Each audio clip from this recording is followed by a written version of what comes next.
ഇതിൻ്റെ ഒരു cast and crew നോക്കിക്കഴിഞ്ഞാൽ ക്രൂ കംപ്ലീറ്റ് ഡെബ്യൂട്ടൻസ് ആണ്. കാസ്റ്റ് ആണ് പിന്നെയും കുറച്ച് സിനിമകൾ ചെയ്തിട്ടുള്ളത്. ഇപ്പം ഞാനും ഒരു 3-4-5 ഫിലിംസ് ചെയ്ത് കഴിഞ്ഞു, അല്ലെങ്കിൽ മേജർ ഫിലിംസിൽ ആയിട്ട് അസോസിയേറ്റ് ചെയ്തു.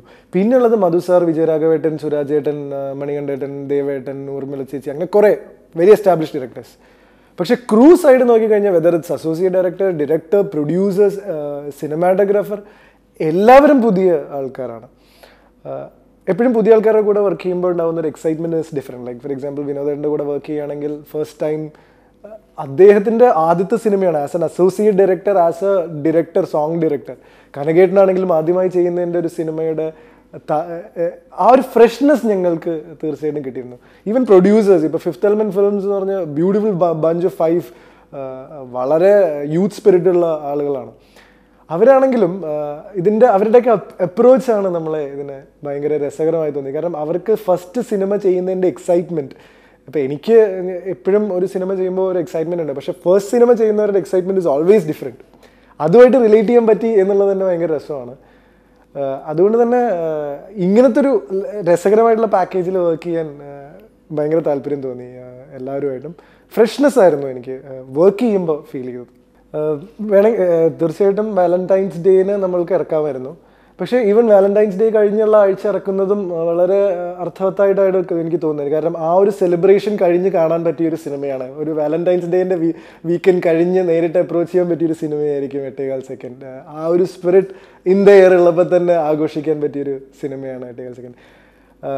8.25 സെക്കൻഡിൽ ഈവൻ ദോ ഞാൻ ഇതൊരു ലവ് സ്റ്റോറി ആണെന്നൊക്കെ പറഞ്ഞെങ്കിൽ പോലും എനിക്കിതിനകത്ത് ഏറ്റവും രസകരമായിട്ട് ഇതിൻ്റെ ഒരു ഞാൻ പറഞ്ഞല്ലോ, ഒരു ഫിക്സ്ഡ് ഫോർമാറ്റിൽ തന്നെയാണ് 8.25 സെക്കൻഡ് പോകുന്നത്.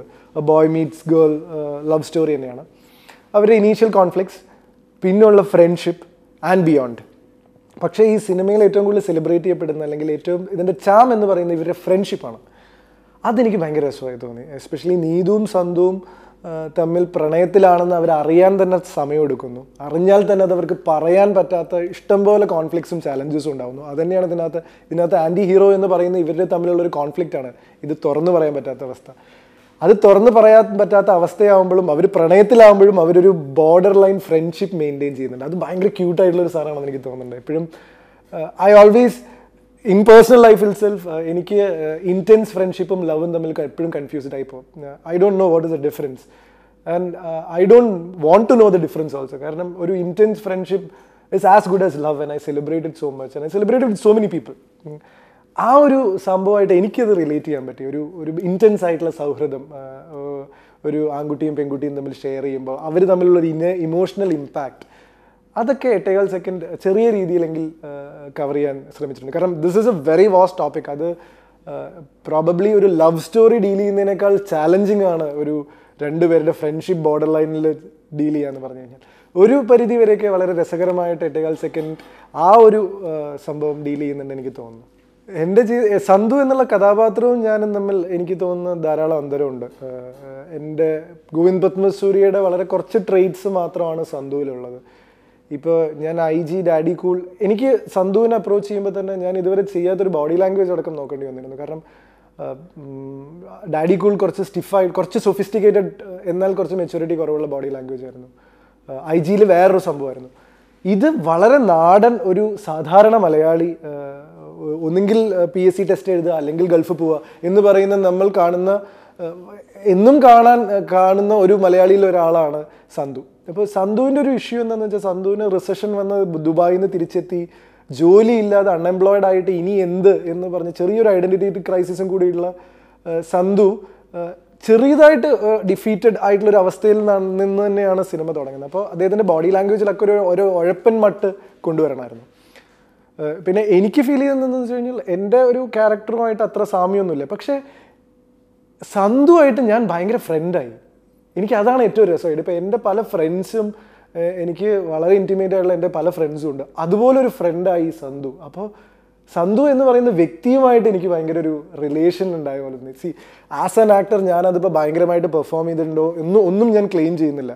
Because I speak all these, it doesn't mean ഞാൻ ഭയങ്കരമായിട്ട് അതിനെ കൺസീവ് ചെയ്തിട്ടുണ്ട്, ഭയങ്കരമായിട്ട് പെർഫോം ചെയ്യുന്നുണ്ട്. പക്ഷേ വളരെ സിൻസിയറായിട്ട് എനിക്ക് പറയുന്നത്, സന്തു എന്ന വ്യക്തിനെ എനിക്ക് ഗോവിന്ദ് പത്മസൂരിയായിട്ട് മാറി നിന്ന് റിലേറ്റ് ചെയ്യാൻ എനിക്ക് പറ്റാറുണ്ട്. അത് എനിക്ക് മറ്റ് സിനിമകളിൽ കിട്ടാത്ത ഒരു അനുഭവമാണ്. അതുകൊണ്ട് തന്നെ സന്ധു കരയുമ്പോഴും സന്ധു ചിരിക്കുമ്പോഴും സന്ധുവിൻ്റെ എക്സൈറ്റ്മെൻറ്റും കോൺഫ്ലിക്ട്സും ഒരു സുഹൃത്തെന്ന നിലയിൽ എനിക്ക് മനസ്സിലാക്കാൻ സാധിക്കുന്നുണ്ട്. അതുകൊണ്ട് എനിക്ക് സന്ധുവിനെ ഇഷ്ടമാണ്. അത്രയാണ് എനിക്ക് അദ്ദേഹമായിട്ടുള്ള റിലേഷൻ തോന്നിയിട്ടുള്ളത്, അല്ലെങ്കിൽ ആ ക്യാരക്ടറുമായിട്ടുള്ള റിലേഷൻ തോന്നിയിട്ടില്ല. എൻ്റെ വ്യക്തിപരമായ ജീവിതത്തിൽ എനിക്ക് ധാരാളം ഫ്രണ്ട്സ് ഉണ്ട്. ഞാൻ പറഞ്ഞ പോലെ ഈ ഇൻറ്റിമേറ്റ് ഫ്രണ്ട്ഷിപ്പ് എന്ന് പറയുന്നത് എൻ്റെ ജീവിതത്തിൽ വളരെയധികം ഉള്ളൊരു സംഭവമാണ്. സൗഹൃദത്തിൻ്റെ ചാം പല സമയത്തും അതുകൊണ്ടുള്ളതുകൊണ്ട് എനിക്കത് കുറച്ചും കൂടെ നന്നായിട്ട് യൂസ് ചെയ്യാൻ പറ്റി. പിന്നെ ഈവൻ മിയ ആണെങ്കിൽ പോലും even of screen she is a very good friend. അപ്പോൾ അത് തന്നെ ഭയങ്കരമായിട്ട് സഹായിച്ചിട്ടുണ്ട്. ഞാനൊരു ഐ ആം എ പേഴ്സൺ, ഫ്രണ്ട്സിൻ്റെ കൂടെ ആണെങ്കിലാണ് I think they get the best out of me. ഇതിനകത്ത് അസോസിയേറ്റ് ഡയറക്ടർ വിനോദ് വിജയും അതുപോലെ തന്നെ മിയയായിട്ടാണ് ഞാൻ സത്യം പറഞ്ഞു കഴിഞ്ഞാൽ ഈ സെറ്റിൽ എനിക്ക് 2 ജെംസ് അല്ലെങ്കിൽ 2 ഗ്രേറ്റ് ഫ്രണ്ട്സ് എന്ന് പറയുന്ന ഇവർ രണ്ടുപേരാണ് തുടക്കം മുതൽ. ഇപ്പോൾ കനകേട്ടനായിട്ടും പ്രൊഡ്യൂസേഴ്സായിട്ടൊക്കെ നല്ല റിലേഷനാണ്. പക്ഷേ എൻ്റെ പ്രായമായിട്ട് കുറച്ചുകൂടെ അടുക്കുന്നതും എനിക്ക് പെട്ടെന്ന് റിലേറ്റ് ചെയ്യാൻ പറ്റുന്ന 2 പേരാണ്. അതുകൊണ്ട് തന്നെ ഞങ്ങളുടെ ഇപ്പോൾ സോങ്സ് ഫുൾ വിനോദേട്ടനാണ് ചെയ്തത്. അതിനകത്ത് റിഫ്ലക്ട് ചെയ്യുന്നുണ്ട് തോന്നുന്നു. ഞാൻ ഇതുവരെ ചെയ്ത ഫോട്ടോഷൂട്ടും സോങ്സൊക്കെ വെച്ച് നോക്കുമ്പോൾ പലരും പറഞ്ഞു യു ലുക്ക് ഡിഫറെൻറ്റ് ഇതുവരെ ചെയ്ത കഥാപാത്രമായിട്ട്. അത് വിനോദേട്ടനുമായിട്ടുള്ള റിലേഷൻ ആയിരിക്കും, അല്ലെങ്കിൽ ആ ഒരു കെമിസ്ട്രി ആയിരിക്കും. അതേപോലെ ഇതിനകത്തുള്ള ഫ്രണ്ട്ഷിപ്പ് ലവ് സംഭവം മിയയായിട്ട് നല്ലൊരു റാപ്പ് ഉള്ളതുകൊണ്ട് she made it very comfortable. So അത് ഭയങ്കര ഒരു രസകരമായിട്ടുള്ള എക്സ്പീരിയൻസ് ആയിരുന്നു. ആക്ടിങ് ആസച്ച് താല്പര്യമുള്ളത് കൊണ്ട് at the end of the day അങ്ങനെ ഇന്ന ഒരു കഥാപാത്രം എന്നുള്ളത് സ്പെസിഫിക് ആയിട്ട് എനിക്ക് തോന്നിയിട്ടില്ല. ഇപ്പോൾ എല്ലാ കഥാപാത്രത്തിൽ നിന്നും എനിക്ക് ഓരോ എലമെൻ്റ് ഓഫ് എക്സൈറ്റ്മെൻറ്റ് ഉണ്ടായിരുന്നു. ഇപ്പോൾ അടയാളങ്ങൾ എന്ന സത്യം പറഞ്ഞാൽ ഞാൻ ചെയ്ത് ഒരു ആക്ടർ എന്നുള്ള രീതിയിൽ ഒരു ഭാഗ്യം കൂടിയാണ്. പക്ഷേ അതെനിക്ക് I don't know whether I was fortunate or I was unfortunate enough. അടയാളങ്ങളിലെ ഗോപി, IG-ലെ വിനു, അതുപോലെ ഡാഡി കൂളിലെ ശ്രീകാന്ത്, കോളേജ് ഡേയ്സിലെ ഒരാൾ, അതുപോലെ 8.25 സെക്കൻഡ്, ഇതൊക്കെ അപ്പിയറൻസ് വൈസും അവരുടെ സോഷ്യൽ സ്റ്റേറ്റസ്, സോഷ്യൽ സാഹചര്യങ്ങൾ, അല്ലെങ്കിൽ അവരുടെ ഒരു മെൻ്റൽ ഫ്രെയിം വർക്ക് ഒക്കെ ഡിഫറെൻ്റ് ആണ്.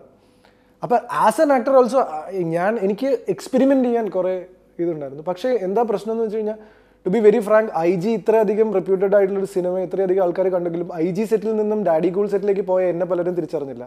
അടയാളങ്ങൾ എന്ന് ഇത്രയും അവാർഡ് കിട്ടിയ സിനിമയിൽ നിന്നും IG-യിൽ ജോയിൻ ചെയ്തിട്ട് എന്നെ ആരും തിരിച്ചറിഞ്ഞില്ല. ഇതെല്ലാം കഴിഞ്ഞ് കോളേജ് ഡേയ്സ് ചെയ്തപ്പോൾ ഇതേ ആളാണോ ഇത്, അല്ലെങ്കിൽ ഡാഡി കൂളിലെ ശ്രീകാന്ത് തന്നെയാണോ 8.25 സെക്കൻഡിലെ സന്ധു, അല്ലെങ്കിൽ ആ ഒരു issue as an upcoming actor എനിക്ക് എപ്പോഴും അതൊരു ചാലഞ്ചാണ്. ലൈക്ക് ഫോർ എക്സാമ്പിൾ, വളരെ എസ്റ്റാബ്ലിഷ്ഡ് ആയിട്ട് ഒരു സ്റ്റാർ ആയതിനു ശേഷമാണ് ഞാനിത് ചെയ്യുന്നെങ്കിൽ പ്രോബബ്ലി ഇത് കുറച്ചുകൂടെ സെലിബ്രേറ്റഡ് ആയതിനെ, പത്മസൂര്യസ് ന്യൂ ലുക്ക് എന്നൊക്കെ പറഞ്ഞിട്ടൊക്കെ വന്നേനെ. പക്ഷേ ആസ് എ ഗ്രോയിങ് ആക്ടർ ഇത് എനിക്ക് നല്ലൊരു എക്സ്പീരിയൻസ് ആയിരുന്നു. ഡിഫറെൻറ്റ് ബോഡി ലാംഗ്വേജ് ഉള്ള, ഡിഫറെൻറ്റ് ചാലഞ്ചസ് ഉള്ള ക്യാരക്ടേഴ്സ്. അതുകൊണ്ട് തന്നെ ഒരു ഇന്ന ക്യാരക്ടർ എനിക്ക് ഇഷ്ടമാണ്, അല്ലെങ്കിൽ ഇതാണ് ഏറ്റവും ഇഷ്ടം എന്ന് പറയാൻ പറ്റില്ല. എങ്കിലും having Z all this, Sandhu എന്ന കഥാപാത്രത്തെ എനിക്ക് കൂടുതൽ ഇഷ്ടപ്പെടാൻ കാരണം എനിക്ക് കൂടുതൽ ഗ്രാഫുകൾ, ഇമോഷണൽ ഗ്രാഫുകളിലൂടെ ഞാൻ കടന്നു പോകുന്നുണ്ട്. മറ്റ് ചെയ്ത പ്രോബബ്ലി ആഫ്റ്റർ അടയാളങ്ങൾ ഇത്രയും ഇമോഷണൽ ഗ്രാഫുകളിലൂടെ ഞാൻ കടന്നു പോകുന്ന ഒരു കഥാപാത്രം സന്ധു ആയിരിക്കും. കാരണം സന്ധുവിൻ്റെ, ഞാൻ നേരത്തെ പറഞ്ഞ പോലെ സന്ധുവിൻ്റെ എക്സൈറ്റ്മെൻ്റ് ഉണ്ട്, സന്ധുവിൻ്റെ പ്രണയമുണ്ട്, സന്ധുവിൻ്റെ സൗഹൃദമുണ്ട്, സങ്കടമുണ്ട്, നിസ്സഹായാവസ്ഥയുണ്ട്.